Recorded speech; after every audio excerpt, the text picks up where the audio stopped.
दोस्तों, हमारी आज की कहानी है भगवान पर विश्वास। सुबह से ही बड़ी बेचैनी हो रही थी। पता नहीं क्या बात थी। सौम्या को तैयार करके स्कूल भेज दिया और नहाने चली गई। आकर पूजा की तैयारी करके पूजा करने जाने ही वाली थी कि पतिदेव आए और बोले, यार जल्दी नाश्ता बना दो, आज बॉस ने जल्दी बुलाया है, लंच वही कर लूंगा।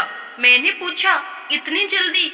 हाँ यार, कोई जरूरी मीटिंग है, कहकर वो नहाने चले गए।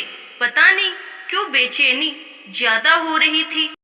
बड़े ही अनमने मन से नाश्ता बनाया, ये खाकर ऑफिस के लिए निकल गई। जल्दी से सब रखकर हाथ पांव धोए और भागी पूजा घर की तरफ। मेरे कहना, मेरे सबसे अच्छे दोस्त, उनसे अपने मन की हर बात कह देती हूँ मैं, फिर डर नहीं लगता, जैसे उन्होंने सब संभाल लिया हो। प्रभु, बड़ा डर लग रहा है। आप ही बताओ ना, क्या बात है? ऐसा डर तो कभी नहीं लगता। वैसे आप हो तो काहे की चिंता। सबका भला करना प्रभु, हम सब पर कृपा बनाए रखना। श्री बांके बिहारी तेरी आरती गाऊं, हे गिरधारी तेरी आरती गाऊं। आरती गाने में जाने खो सी जाती हूँ मैं। पूजा करने के बाद घर के काम निपटाने में लग गई, जैसे सब ठीक हो गया हो। बड़ा हल्का महसूस कर रही थी। थोड़ी ही देर में दरवाजे की घंटी बजी। देखा तो पड़ोस वाली आंटी अंकल बड़े परेशान से खड़े थे। आइए आइए, अंदर आइए ना, मैंने कहा।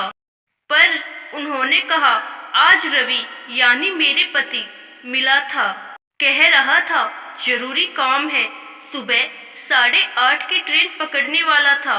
जी अंकल, पर बात क्या है? मैंने घबराते हुए पूछा। आंटी अचानक ही रोने लगी, बोली, उस लोकल में तो बम ब्लास्ट हो गया है, कोई नहीं बचा। मेरे आसपास तो अंधेरा ही अंधेरा छा गया। मेरी क्या हालत थी, शब्दों में बयान नहीं कर पा रही हूँ। सीधे दौड़ते हुए कान्हा के पास गई। उन्हें देखा तो लगा ऐसा नहीं हो सकता।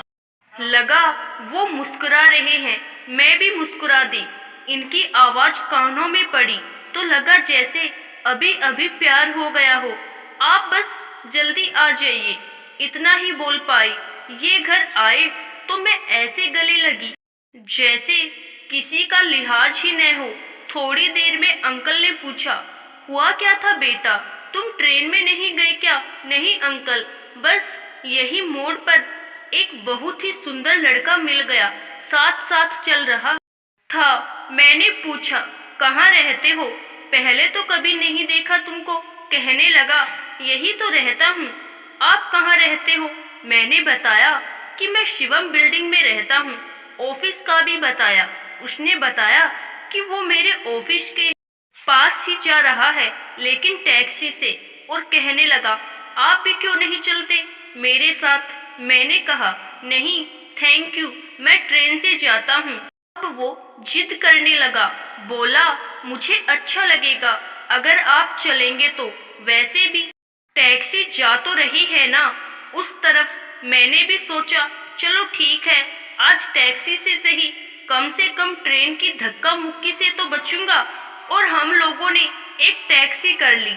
मुझे देखकर ये बोले, यामिनी, पता नहीं क्या जादू था उस लड़के में कि बस मैं खींचा चला जा रहा था। बहुत ही प्यारा था वो, आज जैसा मुझे पहले कभी नहीं लगा। मैं भागी कान्हा की तरफ। मेरे सबसे अच्छे मित्र ने आज मेरे पति के साथ साथ मेरा जीवन भी जो बचा लिया था, वो अभी भी मुस्कुरा रहे थे। आशा करती हूँ दोस्तों, आपको हमारी आज की कहानी जरूर पसंद आई होगी। धन्यवाद।